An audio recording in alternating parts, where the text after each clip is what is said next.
Yeah, cool. So, I mean, let's just dig into it. Like, how did this all start? Where does the story begin? Yeah, so I would say that the best way to describe the origins of Las Vegas is really in a couple of parts. So it started with the settlement here in 1855 of a group of Mormons. So remember, the Mormons had moved to Utah Right. territory Hmm. in the late 1840s, and then they started looking at expanding around the West.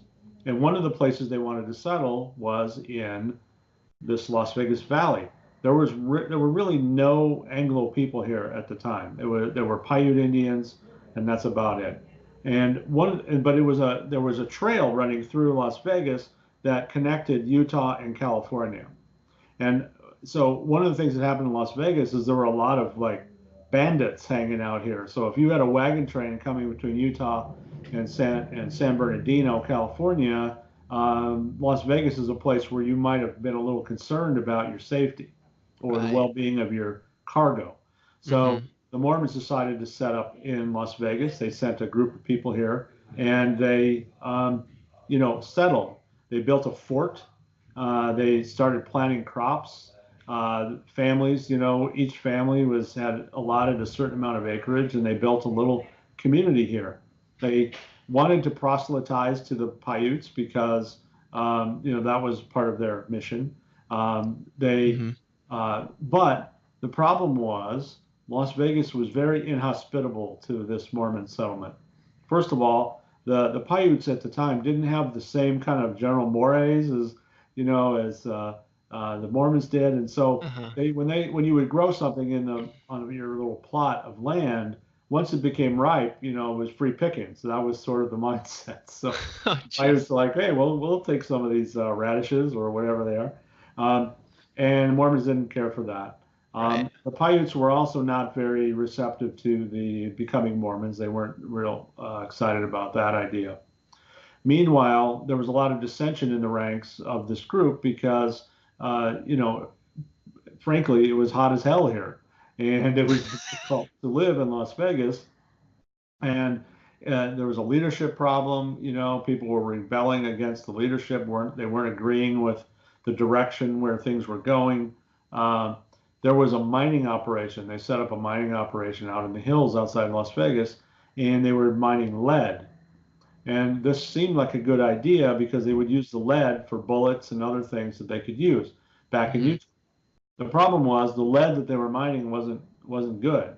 It was, I guess, considered soft. It wouldn't harden into the way you think of a bullet certainly being. Hmm.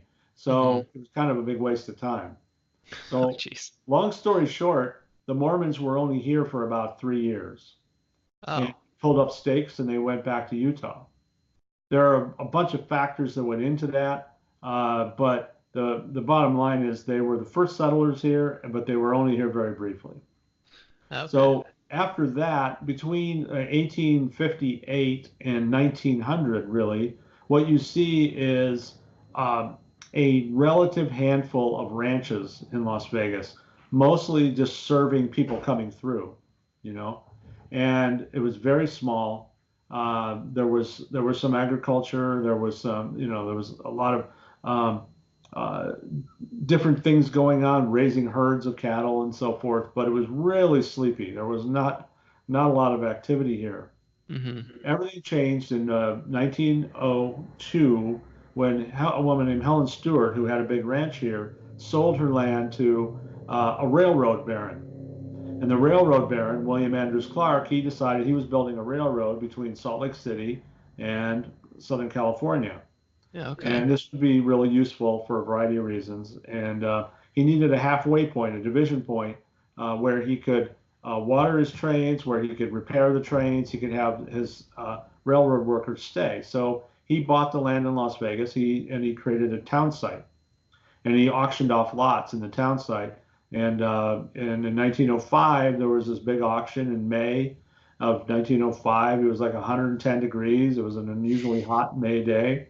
Jeez. People came out anyway. They came out on the train from LA, from Salt Lake, and they bid on these lots. And it turned out William Andrews Clark, the railroad baron and mining baron, also, made a killing because he made much more money on these lots than he had paid for them collectively.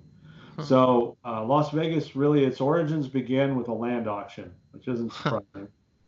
People started moving here, settling, about owning, starting businesses. They started a bank. They started a store. Of course, they started saloons and saloons and gambling parlors and brothels and all kinds of things. Mhm. And Las Vegas became kind of a way station on the railroad, but also there were mining. There was a lot of mining going on up in central Nevada. There was Tonopah, there was Goldfield, there was Rhyolite, all these mining strikes, gold and silver. And then the whole point of the railroad was you would take this gold or silver ore, you would get it to Las Vegas, and then you get it on the train and take it to LA so that you can, have it, how you can sell it.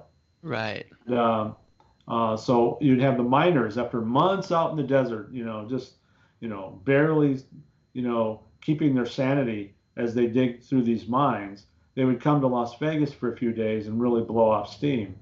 And they would do that in obviously a variety of ways, drinking too much, going to the brothel, gambling, all of these things.